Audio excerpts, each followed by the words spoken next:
So good afternoon.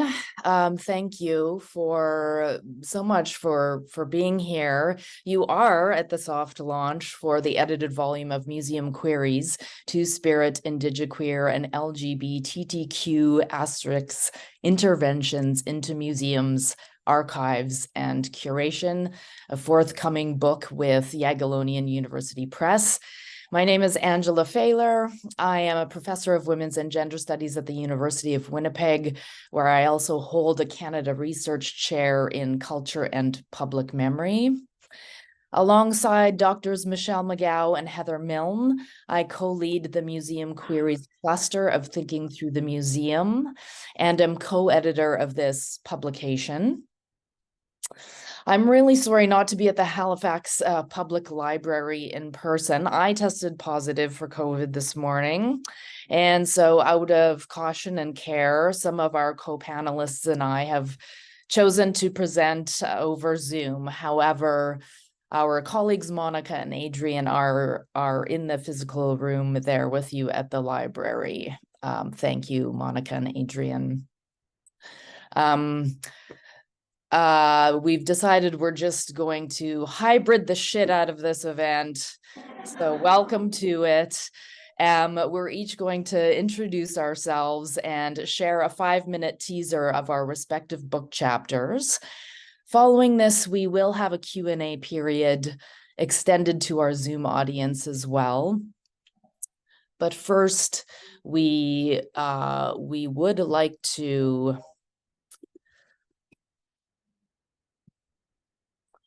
begin by acknowledging that we are guests here in Mi'kma'ki, the ancestral and ceded territory and traditional lands of the Mi'kmaq people. We recognize that Jabuktuk, or Halifax, is governed by the Peace and Friendship Treaties of 1725 to 1729, and that we are all treaty people. Museum Queeries research has taken place here and on other territories and unceded lands across Turtle Island, including but not limited to the lands of the Anishinaabe, Cree, Oji-Cree, Dakota, Dene, Métis, Anishinaabe Algonquin, and Ganagaage peoples. In solidarity, we would like to acknowledge and thank our Two-Spirit, trans, and Indigenous queer kin here in Mi'kma'ki, who are affected every day by the ongoing violence of settler colonialism. You bring gifts and are vital to the continuation and thrivance of Indigenous and queer communities across Turtle Island. And now I'll give the virtual floor over to Heather to introduce our Museum Queeries project. Thanks, Angela. Can everyone see me? I'm not sure if I can't see myself, so I'm assuming you can see me. If not, I don't know, maybe someone can fix that. I'm Heather Milne. I'm one of the co-leads of Museum Queeries and co-editor of this book. I'm an English professor at the University of Winnipeg. I'm just going to spend a bit of time talking about who Museum Queeries is, how it came to be, and what we do. Museum Queeries began at the University of Winnipeg in 2017. Our work was inspired in part by the opening of the Canadian Museum for Human Rights, or the CMHR, in our city. And two of us, Angela and myself, had begun to engage with this museum in our research. We were struck by the shortcomings of this museum's 2S LGBTQ+ representation, which in turn led us to think more broadly about queer representation in museums and related sites, including archives and galleries, and to ask questions about what meaningful representation and curatorial engagement might look like in these spaces. McGeough joined Museum Queeries as one of our project co-leaders in 2020. We've been able to mentor over a dozen research assistants over the past 7 years, and we're now part of the Thinking Through the Museum partnership, of which many other members are in the audience today. Museum Queeries seeks to disrupt heteronormativity and heteropatriarchy as they manifest in museums and related sites. For us, queering and decolonizing are mutually implicated since heteronormativity and heteropatriarchy are colonial constructs. So we are particularly interested in amplifying Indigenous interventions into queering these spaces and challenging the dominant white gay discourses that tend to dominate existing discussions of museums and queerness. Although there are a handful of LGBTQ museums and exhibits that exist, and it is becoming increasingly popular in mainstream museums to include sort of special programming that points to some LGBTQ lives and experiences, what sets our project apart from other queering the museum approaches is our commitment to move beyond a kind of additive or tokenistic approach in favor of a kind of radical recentering of two-spirit and queer lives within museums and other public spaces. All too often, queering the museum in both theory and practice is taken to mean including a select few, often white, cisgender, queer subjects without challenging the colonial, patriarchal, and heteronormative formations upon which museums are built. In contrast, Museum Queeries is especially interested in two-spirit, Indigiqueer, trans, and non-binary interventions into museums and galleries.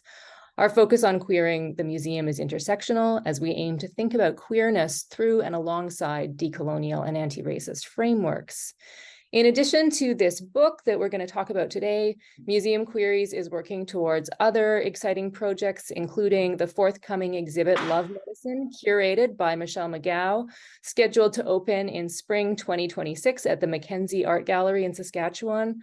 The Mackenzie is a partner of Thinking Through the Museum, and Executive Director and CEO John Hampton and Director of Programs Crystal Mowry in particular are supporting the development of Michelle's exhibit.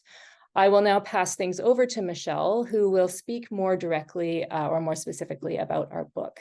Thank you. Tansei, Michelle McGeough and the Sigasan, Miskawaskaski again. Hello, my name is Michelle McGeough. I come from a place known as Beaver Hill House, located in the Treaty 6 region. I'm Cree Métis on my maternal side, and my father was from Northern Ireland. Some of my family names are Berard, Moreau, Belcourt, and LaRondelle. I am currently an assistant professor at Concordia University in the Art History Department. This book is being published in the Exhibiting Theory series by the I'm sorry, I'm always going to have a tripping over that. Jagiellonian Press in Poland. Exhibiting Theories is a multilingual open access book series presenting humanities and the social science theory and methods relevant for and generated for museum interventions, performances, and curatorial experiments developed in partnership with linking academia with the museum and heritage sector. Drawing on the perspectives of scholars, students, curators, educators, activists, and community members, the book offers creative engagement with theoretical concepts, critical commentaries, and case studies useful for both academics and practitioners working in the public cultural institutions and contexts. Each of TTM's 5 research clusters will produce 1 volume in the series, which is published by the Jagiellonian University Press in partnership with Cambridge University Press, Cambridge Core, and Columbia University Press. Our volume features the work of established and emerging scholars from diverse fields such as art history, cultural studies, Indigenous studies, women and gender studies, English, curatorial studies, museum studies, and anthropology. Some of our contributors work as curators, others are academics, artists, and community members. The essays in this volume focus on a large range of sites, including archives, museums, art galleries, and other curatorial spaces. They intervene into both historical and contemporary practices towards building a vision for queering the museum that is yet to come. My contribution to this volume is a short essay entitled Finding the Unicorn, Locating Queer Indigenous Lives in the Archive. This is more of an anecdotal kind of essay in that it came out of my frustration with the lack of presence of Indigiqueer, queer, two-spirit lives in the archive. And it kind of starts from a very personal level in that it's actually the story of my uncle. And I think we have a photograph And this is actually a photograph that I had gone home to visit my family. And I have a niece that is kind of become the keeper of the family stories. And her knowing what my research was, actually, she had gone through a lot of the old family photographs, and I had come home for a visit, and she had a series of these photographs on the kitchen table. And in this photograph is actually my uncle Lenny, who was born in the 1930s in the Prairie Province of Alberta. And it kind of parallels, in terms of, the personal life of an individual, as well as what was happening politically in Canada during the 30s, 40s, and 50s. And in particular, focusing on how the lived reality of an individual who was queer, and basically how they lived their life. And also, it's a little bit about their story. And also, there's a cautionary tale with this, because it also accounts a incident when I was a young museum professional, but in that working in a museum in the Southwest of the United States, and particularly how the archivist actually treated some of the records of an individual from the community. He was a professional, museum professional, and going through his documents, the archivist actually removed anything that pertained to his homosexuality. And so, this is one of the reasons why it's very difficult for us to actually locate queer lives in the archives. And if this would happen to someone who is, educated, white male, even more so, marks our absence as, queer Indigenous folks in the archive. And one of the things that, I'm thinking about is, how do we go and recover these archives? And part of that is kind of going into our own family archives and, looking for the presence of, our relatives, our friends and our family members who didn't conform to heteronormativity. So that's basically what my chapter is in the book. And I'm going to pass it over to Adrian, who's going to speak about his chapter.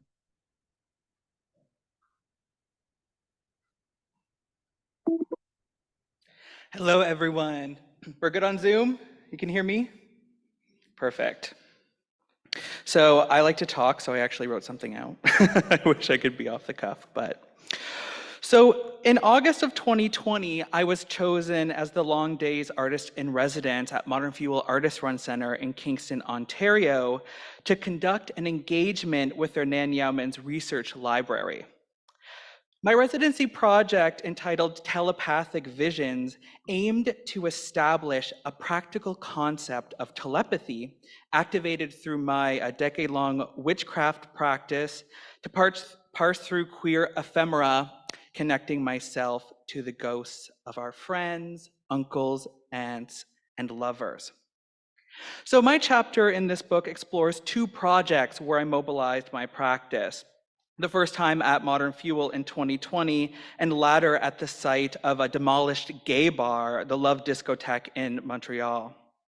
My residency at Modern Fuel was the first time I had applied this practice in the archives. As a practicing witch, I had connected to spirits before, but never through an archival practice. I was opening myself up to something beyond our reach. Now, I must say that this is a dangerous task. The spirit world is not a playground for academics as much as we like it to be. If you open the door, a visitor might arrive on your doorstep. So my ritual process of divination involves lighting candles, casting a protection circle, and conjuring spirits through meditation on an object or photograph from the archive. Telepathy, in turn, as I activate in my practice, is the conversation that takes place between the practitioner and the ghost during a divination session. So on a Sunday evening in mid-August of 2020, during my residency, I lit a candle and performed a summoning ritual using a photograph that I had taken from the Nan Yeomans Research Library as a key to accessing the spirit realm. The first night of my practice resulted in vivid dreams where I had ongoing visions of bodies, dancing, and sex. And you're actually able to read the text that I had written the morning after in my Book of Shadows, transcribed in the book publication, which I don't have time to read out today. For the rest of the residency, I was haunted by these spirits that I encounter of queer family and people in our community in the archives until I left Modern Fuel. And I still wonder to this day about the possibility of a haunted archive and the ghost waiting for the next hand to reach into the box. But my second project on the left in the chapter was at Concordia University under the guidance of Dr. Cynthia Hammond. I began a 4-month research project on the Love Discotheque in Montreal, which was a gay bar that once stood on the lands of Concordia's Sir George Williams campus. During one of my divination sessions in the archives at the Queer Archives of Quebec, I came across a map of gay bars in Montreal in the Body Politic magazine. And on the map was this place, the Love Discotheque, a ghost which was haunting Concordia's campus. And ironically, I was doing my PhD at Concordia, so it kind of came to me in thousands and thousands of files. I just pulled it out. I uncovered through research and interviews the Love Discotheque. It was a vibrant queer bar on a top floor of a building and was home to queer and trans sex workers upstairs from a famed cabaret, Café La Bohème. And actually, it ran parallel from a neighboring music venue which hosted performers like Grace Jones. However, none of these buildings remain, and Concordia has now built their new campus on this site with no recognition at all of the former queer hub. So through many successes and failures of my investigation, which I read about in my chapter and I'm happy to chat with you about, I completed a final research project on the Love Discotheque, which I presented at the Society for the Study of Architecture in Canada in 2022. Before giving my lecture, I had asked the spirits permission the night before if I could share this research, to which I was encountered with blazing dreams. In short, my chapter asks, how do we navigate the silences of queer space? So I argue that through research and the writing process on the love and using witchcraft, I recognize that we may never reach a complete history of these obfuscated institutional spaces and homes for many people. While the spatial constructs of the Love Discotheque and other queer spaces cease to exist, I aim for the return to the spiritual, familial, and at times, I will say, demonic, spaces that may hold traces of experiences and histories beyond the border between life and death. And as a final anecdote, I actually conducted a seance last night from my hotel room to ask permission to share this research with you today, and I actually didn't sleep last night because well, yeah, there were many supernatural phenomena that was happening, and I had these visions all night, and I heard my name whispered in the next room several times until I woke up. So anyway, thank you very much.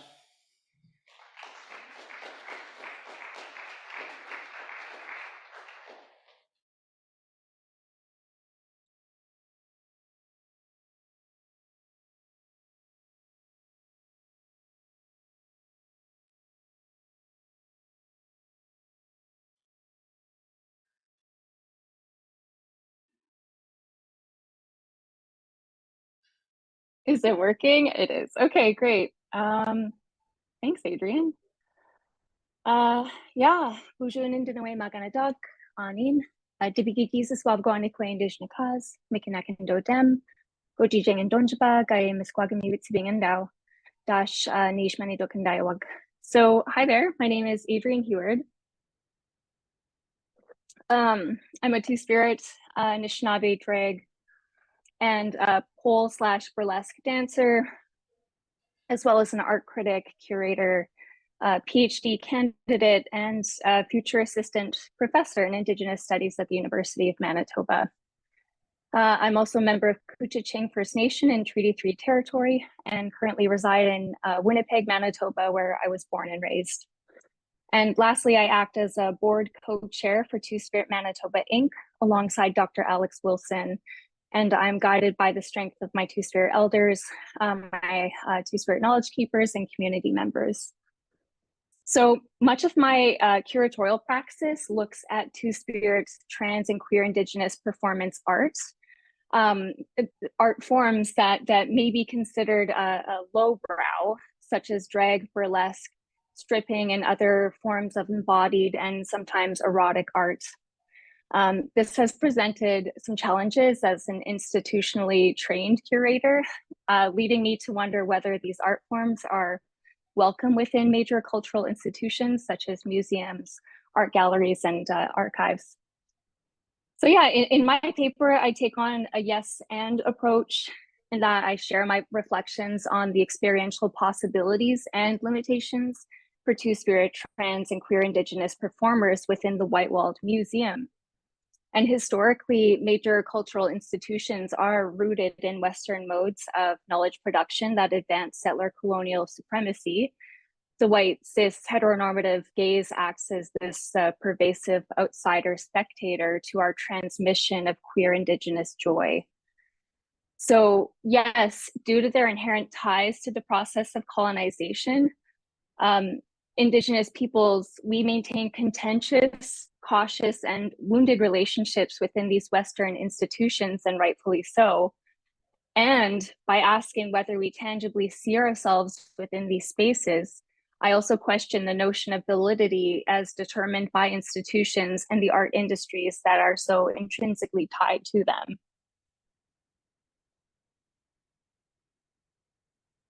So it's also integral to note that I do not have the answers and cannot speak as a monolithic voice for the diverse and multidimensional Two-Spirit, trans, and queer Indigenous community in Manitoba. But what I can definitively say is that the validation of Two-Spirit performance art solely lies within ourselves and amongst other Two-Spirit, trans, and queer Indigenous relatives. So in this paper, I outline the relevance of imagination and imagery used in Anishinaabe storytelling and how it can be conveyed in a multitude of ways, such as through performance, theater, music, dance. And so additionally, I highlight performance practices that challenge these binaristic ideologies of traditional and contemporary performance practices. From Haudenosaunee burlesque dancer in the early 20th century, Princess White Deer, to Winnipeg's flourishing Two-Spirit drag collective today called Bannock Babes. So I also think through Two-Spirit performance artists who have established a presence within art galleries, such as Siksika Blackfoot artist Adrian Stimson and his alter ego Buffalo Boy. And so his practice has acted as a beacon for other Two-Spirit artists, myself included.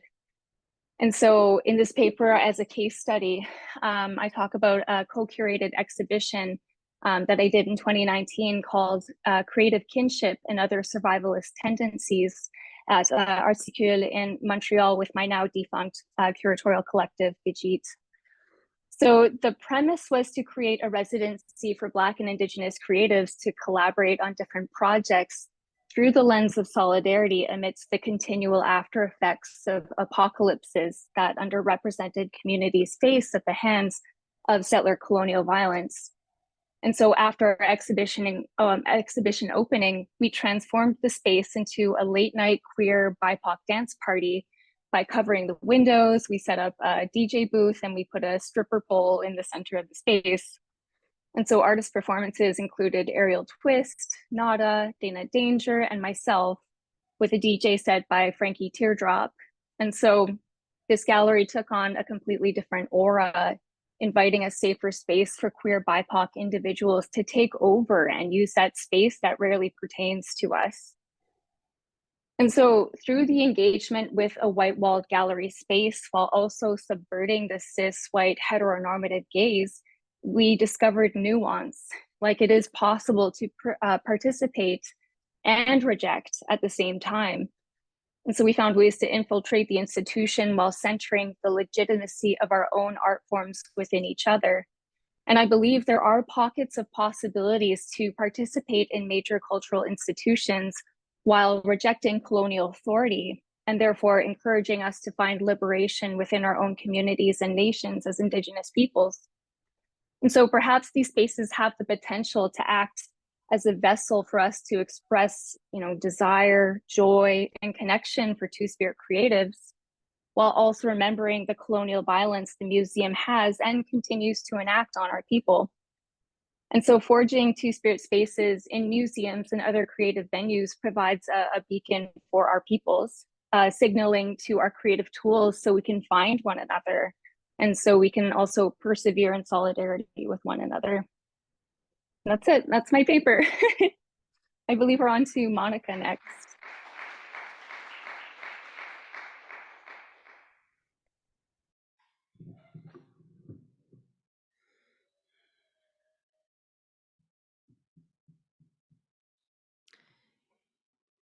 Thanks so much.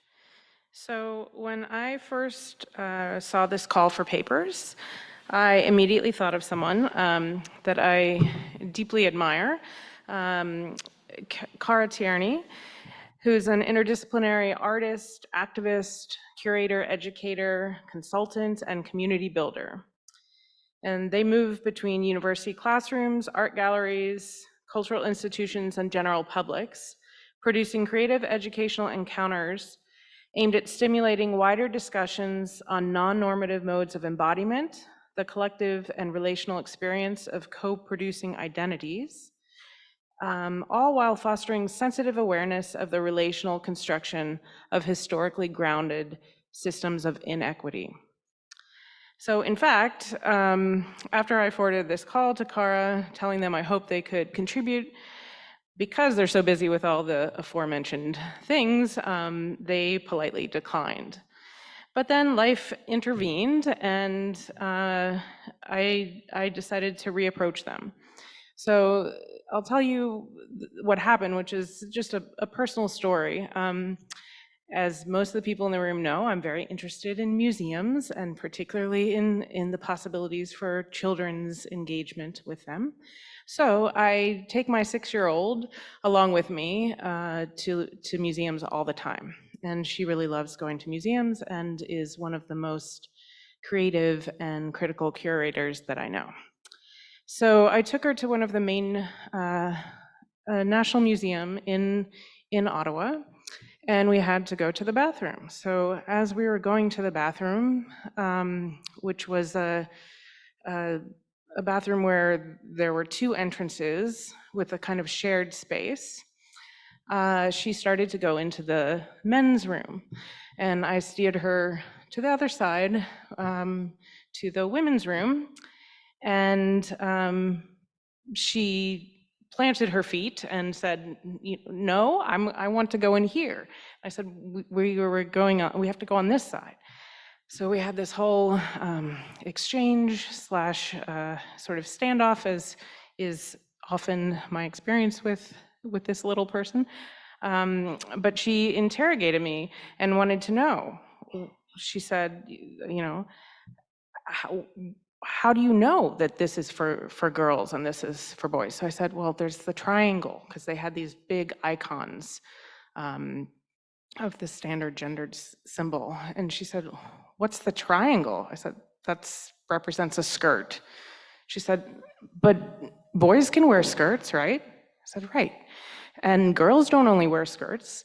I said, that's right. And she said, and like the monks we saw in Singapore, they kind of wear skirts, and the men wearing kilts in Scotland. So she's bringing back to me all the stuff that she has learned through experiences with me.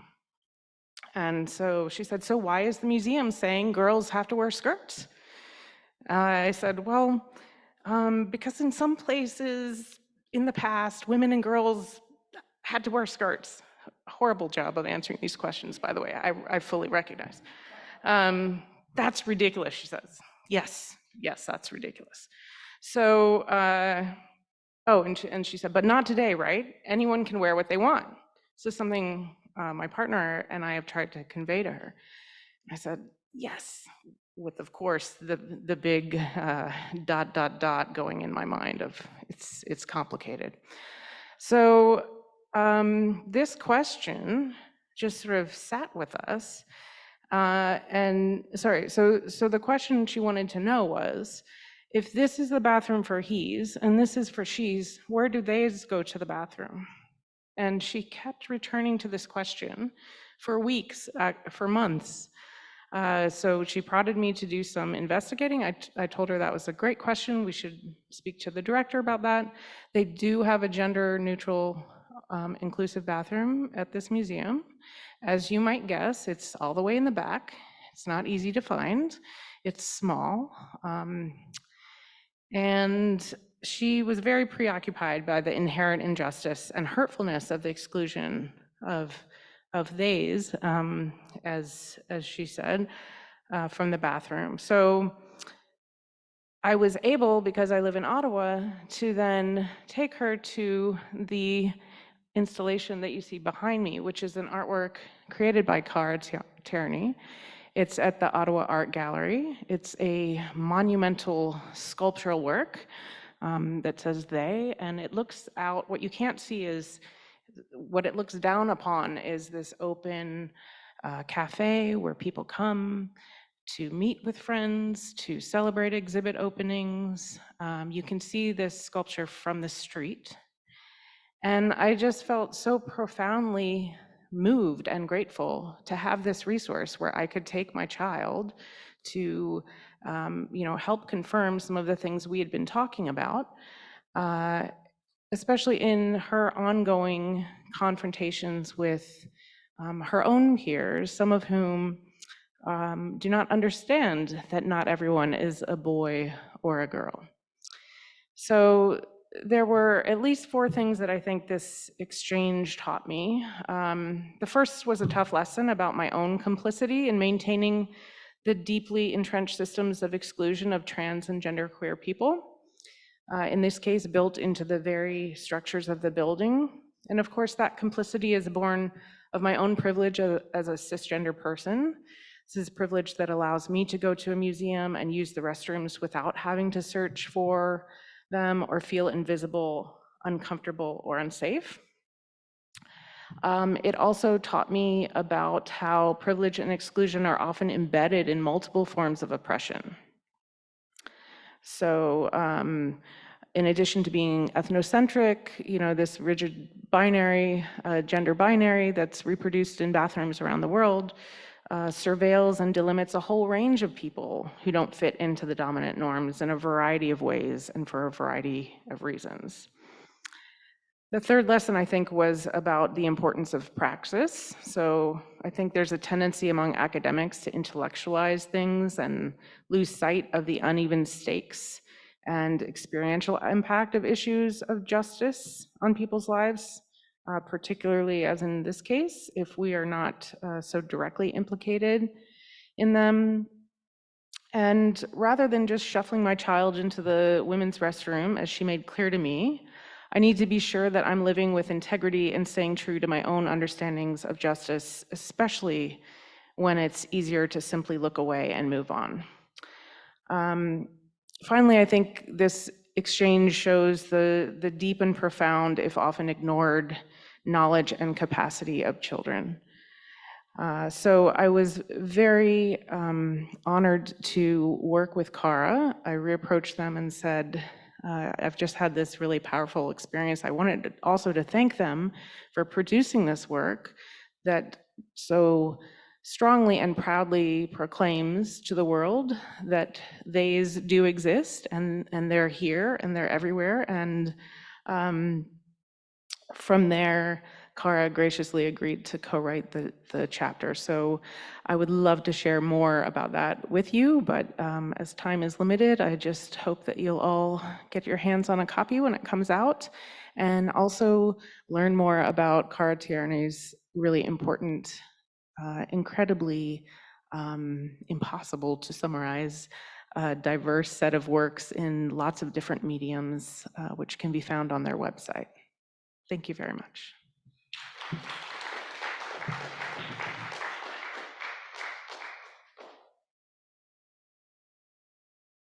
Hi again, everyone.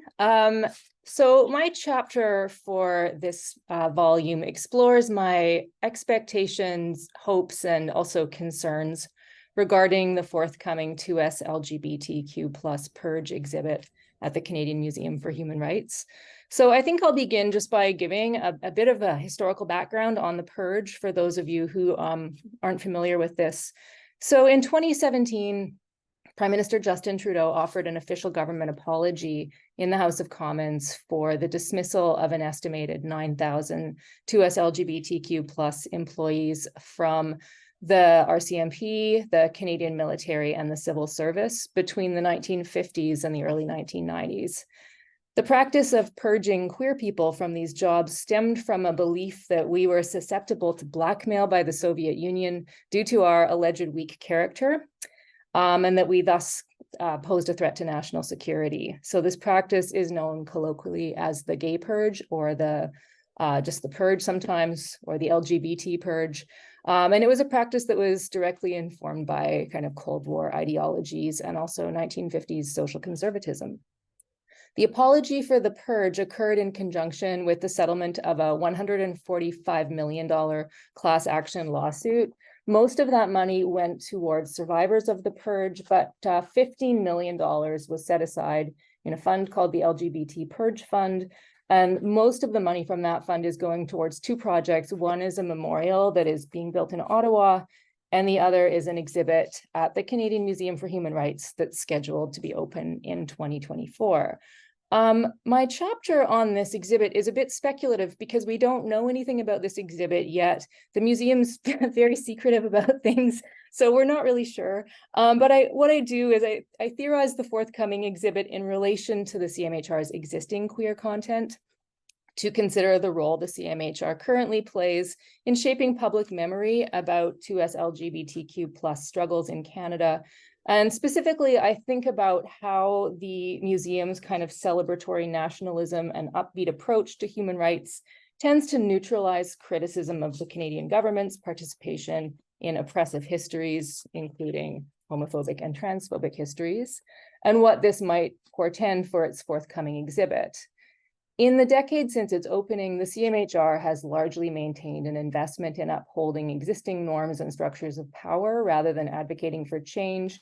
And this investment is embodied in the kind of congratulatory tone that runs through many of the exhibits in the galleries. As you move through the museum, you can kind of observe a correlation between the Canadian government granting a right, for example, the right to equal marriage, or issuing an apology to a minority group like the gay purge, and the inclusion of that issue in the museum. Government wrongs tend to be relegated to the historical past and presented as matters that have been settled through acknowledgement and apology, Supreme Court rulings, or the passing of government legislation. I situate the exhibit in relation to allegations of systemic racism and homophobia at the CMHR that came to light in 2020 when the museum was called out publicly for its systemic mistreatment of Black, Indigenous, and queer museum employees, a controversy that led to the resignation of the museum CEO and an external review of the museum's practices. I consider whether this exhibit might function as a superficial form of redress designed to recuperate the CMHR's tarnished reputation, and how this might mirror on a smaller scale the ways in which government apologies can sometimes function as superficial forms of redress that don't necessarily dislodge straightness or whiteness or colonialism. In the wake of recent controversies that have plagued the CMHR, will the museum utilize the opportunity to develop a nuanced and critical exhibit that moves beyond the limitations of its current queer content, or will it strategically utilize the exhibit to signal to the general public that it has turned the page on its racist, homophobic, and transphobic treatment of its employees without actually doing the difficult and necessary work that goes into this kind of institutional transformation? And finally, I ask whether the exhibit will incorporate a critique of the institutions from which 2S LGBTQ plus people were expelled, or will it be reluctant to criticize institutions like the military, the RCMP, and the colonial government? To me, this seems like the biggest challenge facing an exhibit like this one, but it is crucial to incorporate this critique into the exhibit if it is to truly engage with 2S LGBTQ plus histories, because of course the RCMP, the military, and indeed the nation state have an ongoing history of racism, sexism, homophobia, and transphobia that did not disappear when the purge ended. I hope the forthcoming exhibit finds a way to reject superficial redemption narratives that celebrate the remaking of these government institutions as inclusive spaces. I hope it does not gloss over systemic and ongoing forms of discrimination and violence enacted particularly within the RCMP and the military, and that it questions the assimilationist goals that underscore these redemption narratives. I hope the forthcoming Purge exhibit positions itself against the model of inclusion and benevolent nationalism that informs the CMHR's existing engagement with 2S LGBTQ+ issues, and draws attention to the kinds of intersectional politics and tensions that make the Purge a complicated and conflicted yet fascinating site of queer history and national remembrance. Thank you. I'm now going to pass the mic over to Angela, who's also going to talk about the CMHR. So my chapter was inspired by a protest in May of 2019 at the Canadian Museum for Human Rights. The protest happened over an event the museum had planned with the Royal Canadian Mint to celebrate the nationwide release of a $1 coin commemorating the 50th anniversary of the so-called decriminalization of homosexuality in Canada. Interrupting the fanfare, a group of Two-Spirit and Indigiqueer community leaders gathered outside the museum. They had not been invited to be part of the event with other local groups and were signaling the museum's failure to recognize them. Albert McLeod, a Two-Spirit elder who organized the protest, expressed his disappointment this way, and I'm quoting him. "It makes us feel like we were not the right kind of gay, that we had no role in Canada's history or the LGBTQ movement. Two-Spirit people existed in the Americas for thousands of years before colonization, and we are still here. We don't come as victims to be shunted aside or ignored. We come with gifts and knowledge. We are contributors to society." End quote. In response, the museum apologized for not being inclusive enough and canceled the programming portion of its ceremony. It went ahead, however, with a coin exchange, welcoming the general public into its main floor gallery to trade their regular pocket change for the special gay loonie, or the equality dollar, as it was formally named by the Mint.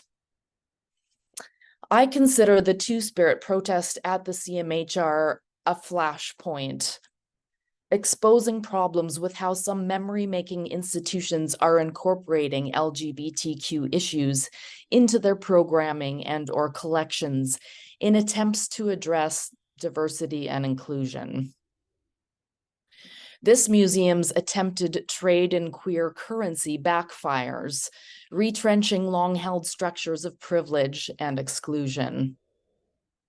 What the protest poignantly brings into relief is that the museum is invested in what I call a homo-colonial framing of remembrance for the way in which it primarily centers and makes memorable versions of queer lives closest to the white, cisgendered, middle class, and Christian norm.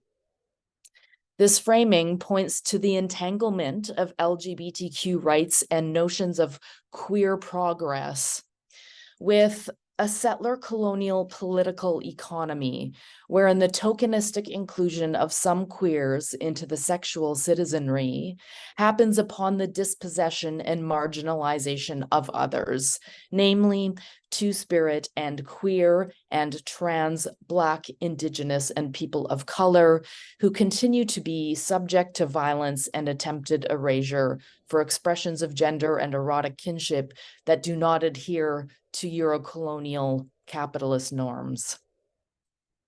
The commemorative coin gesture at the museum forgets this ongoing history to produce a celebratory narrative of homo-national pride and arrival, covering over how queer lives remain conditioned by the systemic violence of white supremacy, settler colonialism, and the empire building of the Canadian nation state.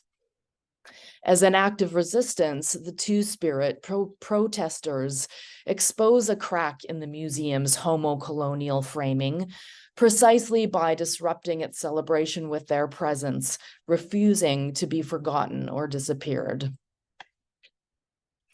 I'm interested then in what can be learned from the protesters' intervention about how Two-Spirit, Indigiqueer, and LGBTQ lives can be remembered in and beyond museums without simply repeating the settler colonial status quo. Alongside the protest, I foreground two other interventions in my paper. A film called Woman Dress by Plains Cree artist TJ Cuthand, featuring a Two-Spirit storyteller, that the museum actually screened as part of a virtual series in June of 2021, but it doesn't include in its on-site exhibits. And also two very easy to miss commentaries that were uploaded to an interactive digital story bank by museum goers, Lee Kamenawatamin, a Two-Spirit person, and Martini Monkman, who identifies herself as an LGBTQ Aboriginal woman. And the image that you see here on my slide is actually a screenshot of Lee Kamenawatamin's story, wherein they describe the discrimination that they encounter in the workplace as a Two-Spirit person at the intersection of anti-Indigenous racism and transphobia. Bringing these visitor uploaded commentaries and the film Woman Dress into focus alongside of the Two-Spirit protest, I then undertake some preliminary curatorial dreaming. And that's a shout out to our colleagues Shelley Ruth Butler and Erica Lehrer for developing this method and concept of curatorial dreaming. I do this towards envisioning how the CMHR could work with these curatorial, or rather these critical interventions as openings to represent LGBTQ histories, not just more inclusively, but in ways that unsettle homo-colonial norms. This work, I argue, is vital if the museum is committed to engaging diverse communities beyond tokenization. The Two-Spirit and Indigiqueer subjects of the museum's foreclosures, through their own interventions, already provide these pathways for doing so. Thank you.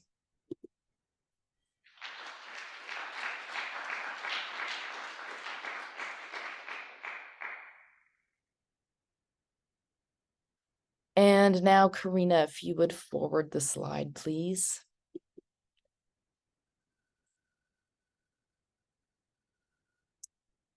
Okay, we are going to take some time now actually for a Q&A. I think we have maybe 20 minutes or even a bit. Well, about 20 minutes. We've got some concluding statements. So I hope these teasers have offered the audience a little bit of a sense of the range of work that we're covering. That was not an exhaustive representation of the works that will be in our collection. But we'd love to hear from you if these have prompted any questions for you or comments of interest. Can everyone hear me? I have a question for my fellow panelists, because I'm just so fascinated by all of the research. But I had a question for Adrian. I was curious about, this is more of a practical question since we're talking about museums.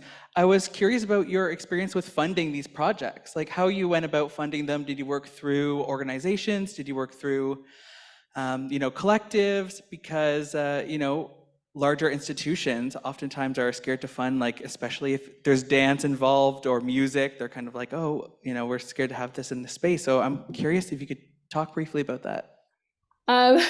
Great question, Adrian. In this case, we hadn't particularly mentioned the after party, which is probably a lack of transparency on our ends. But with that, it was a Canada Council for the Arts, and as well as Articule had funded us as well. And Articule at the time, Eunice Belidor is like an incredible curator and is also very open to, was very open to our ideas, right?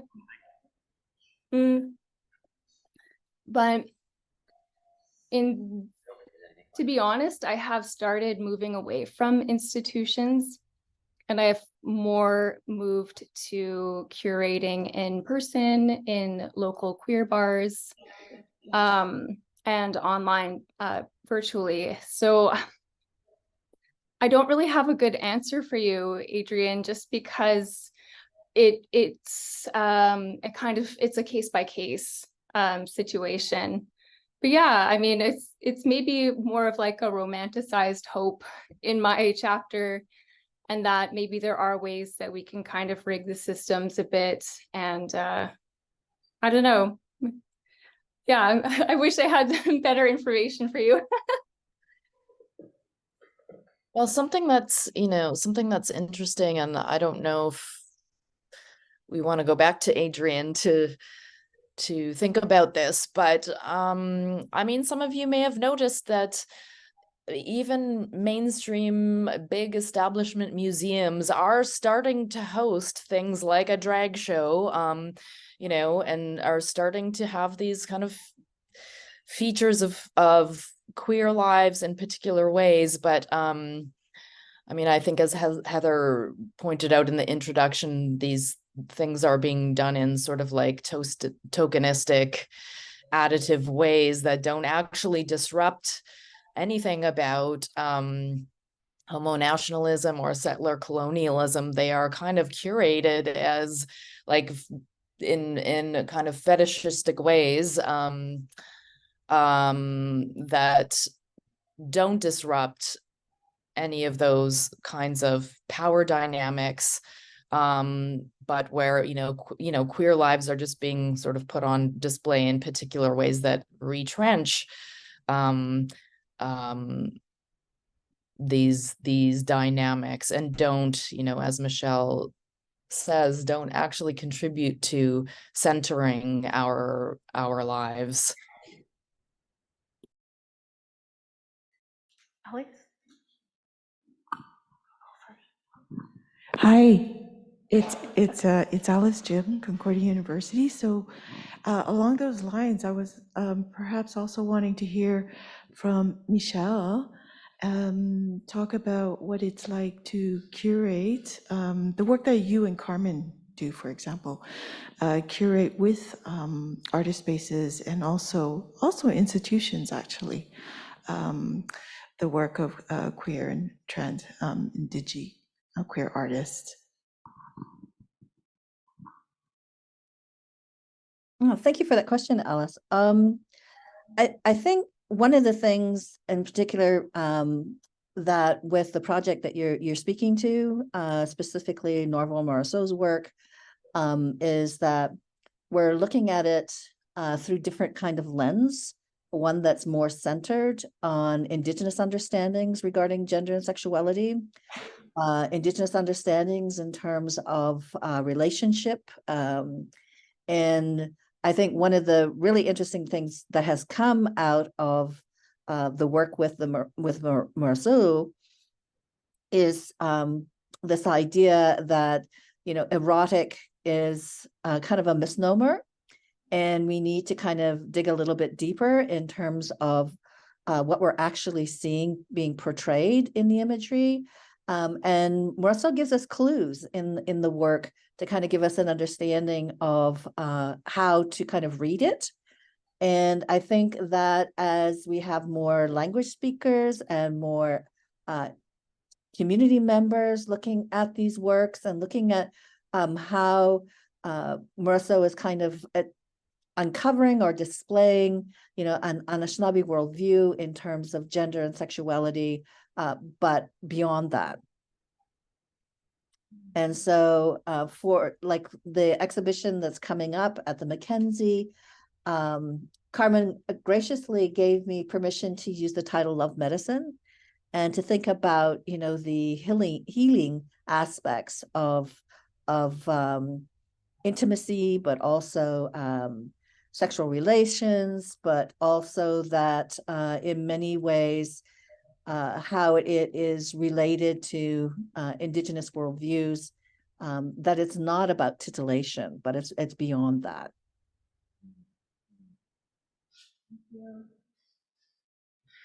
Hi, this is Lisa Bohari speaking. My question is for Heather. Thank you very much for looking forward to reading the paper. It's very interesting to do an exhibition, to write a paper about a prospective exhibition. And because you mentioned the difficulty to talk with the museum or maybe the team of the museum, I would like to know a little bit more about this. But if you can or cannot, I have a second degree question. Sure. What would, sorry?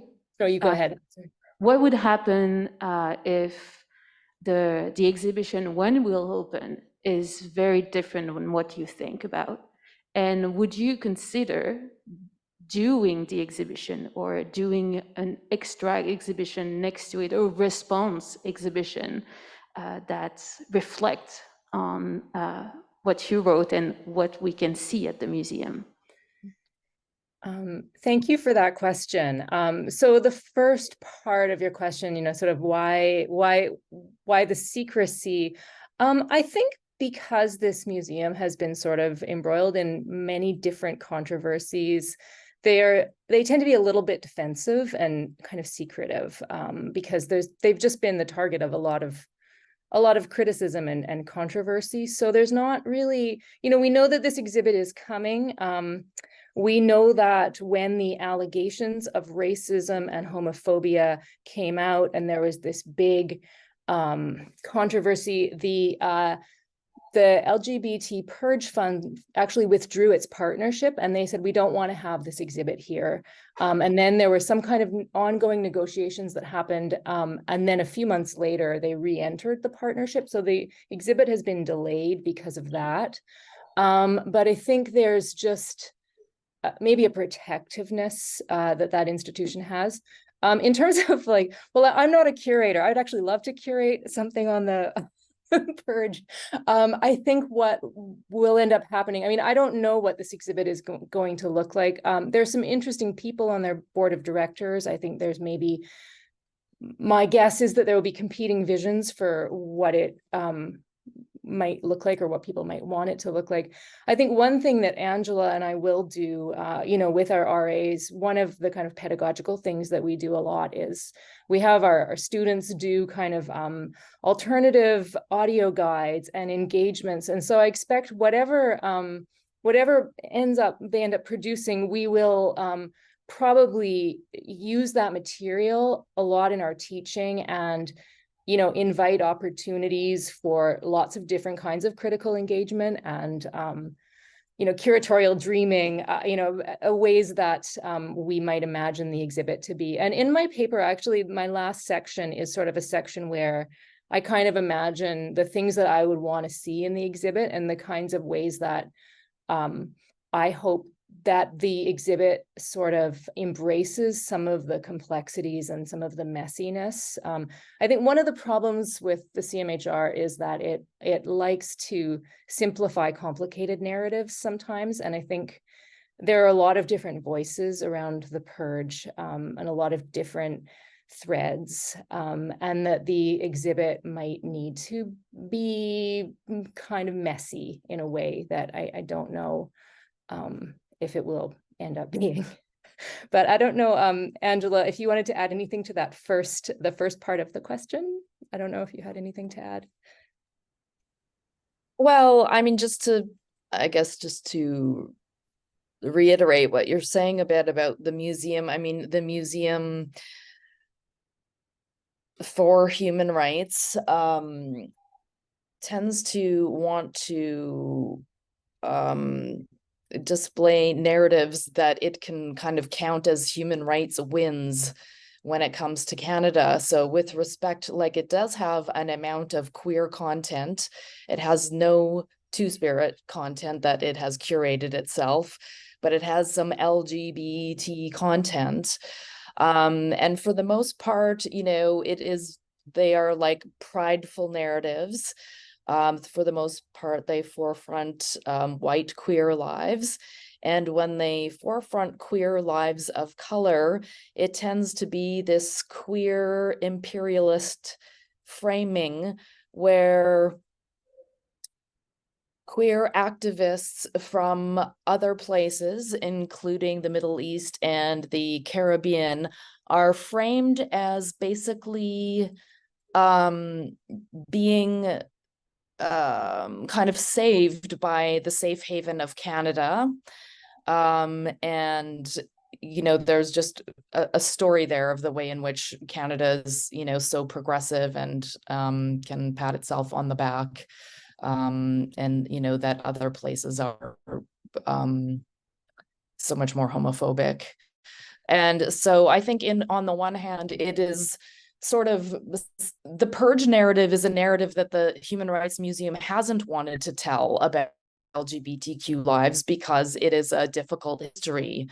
But in some ways, it now has a safe context for doing so, and that is that there has been a national apology, and there has been this kind of process of reparation that the nation state, you know, that is now underway. So the museum can safely, you know, put up this exhibit.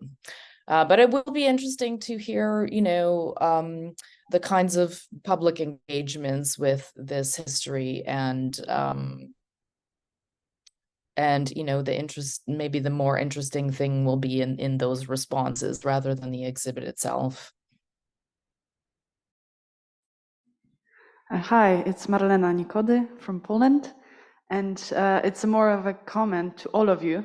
I just wanted to say that I really appreciate your work, especially regarding the fact that the book will be published by the Polish press, Jagiellonian University Press. Considering the very homophobic government, I do appreciate what you do and all the work that you put into this piece. Thank you.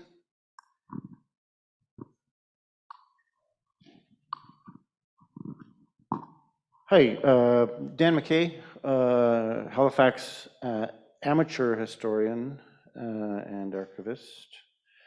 But just wondering, the communities we're working with, we marginalized communities are extremely accustomed to operating outside the rules and outside the law.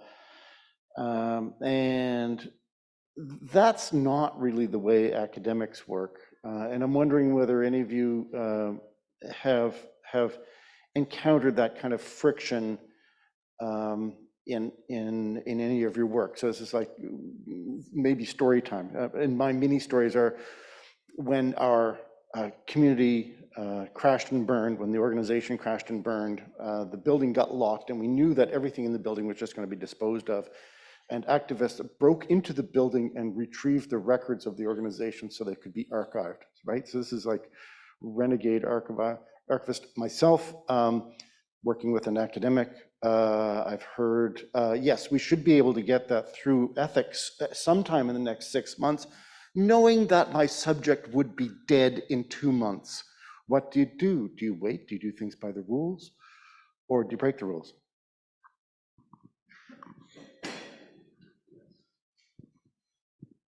Well, I mean, I don't want to take up too much time and too much focus on the CMHR, but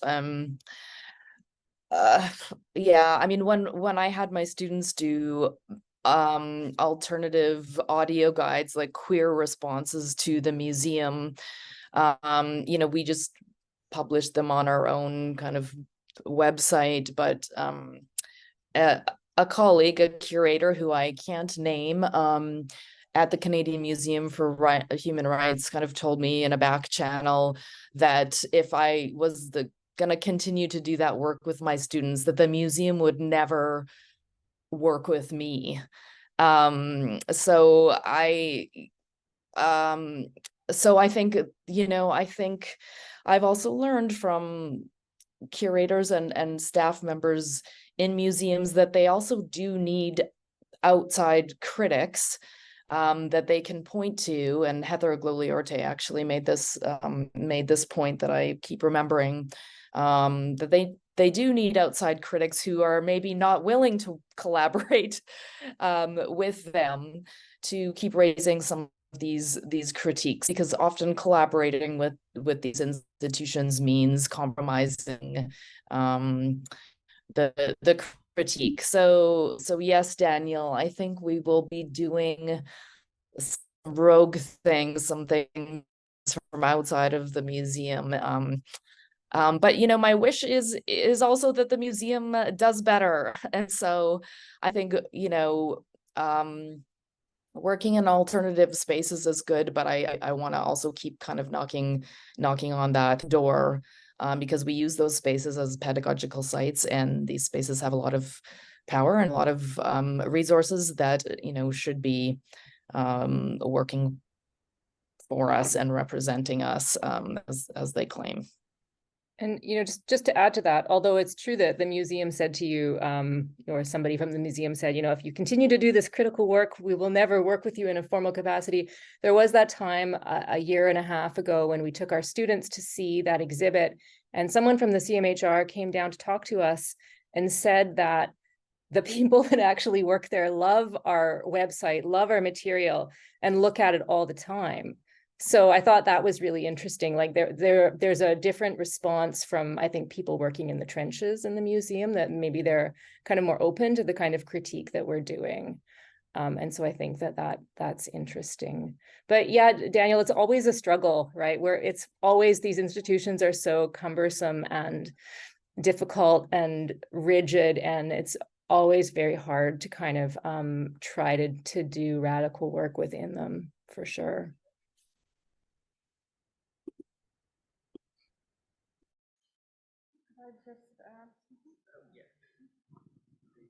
Thanks.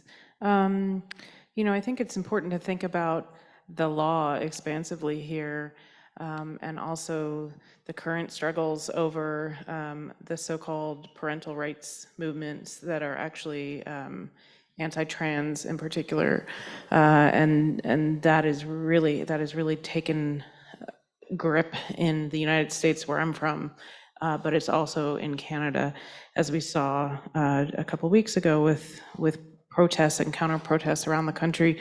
And I wondered if I could just quickly read from our chapter some words by Cara Tierney, who says, "When I made the sculpture, my ideal audience was queer and trans children and youth and their parents. I'm always so excited by the way young folks have more access to the language and ideas that it took me 3 decades to find.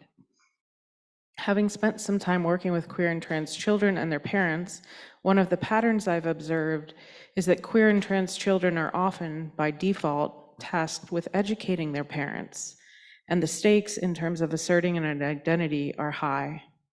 And parents/adults are often conditioned not to trust or to believe what children say about the world and about themselves. And queerness and transness is often dangerously dismissed as a phase." So, the very structures which are ideally meant to provide the most support and comfort and recognition of people are sometimes the least welcoming. So I think it's important to think critically about how we, push back against the law and the way that it can be manipulated in all of its formal and informal manifestations. I just want to add really quickly, instead of talking about my chapter, I want to take the time to say that there is a protest and counter-protest planned here on October 21st.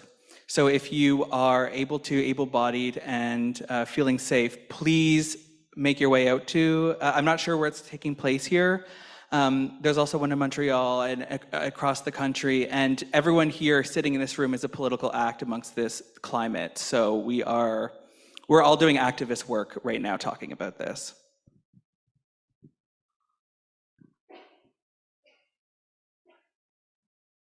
Thank you both for adding that. I think we maybe have time for a final question before we offer some thanks.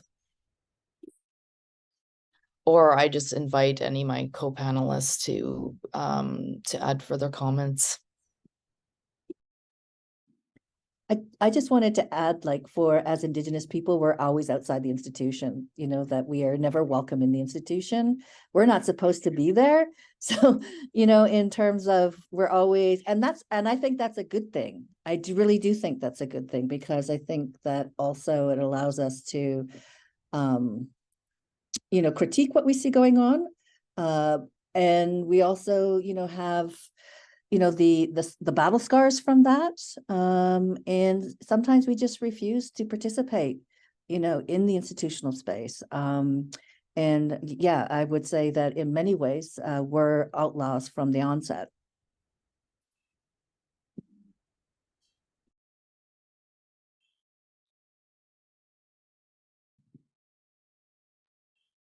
Well, if there are no more questions, thank you, everybody. Thank you to our wonderful panelists. Thank you for sharing that. We're looking forward to that publication. Thank you for all your work in thinking through the museum. Thank you for everyone that it's from the broader public to make it here. Have a great evening. Stay safe.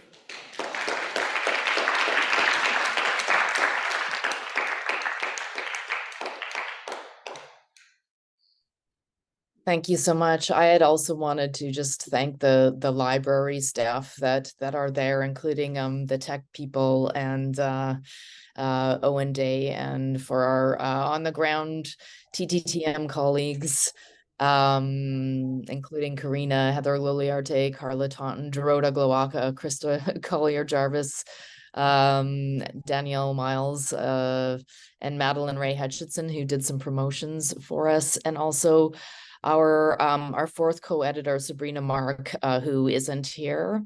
Thanks to her, and well, to Shirk, but thanks also to all of you for enduring the hybrid experience.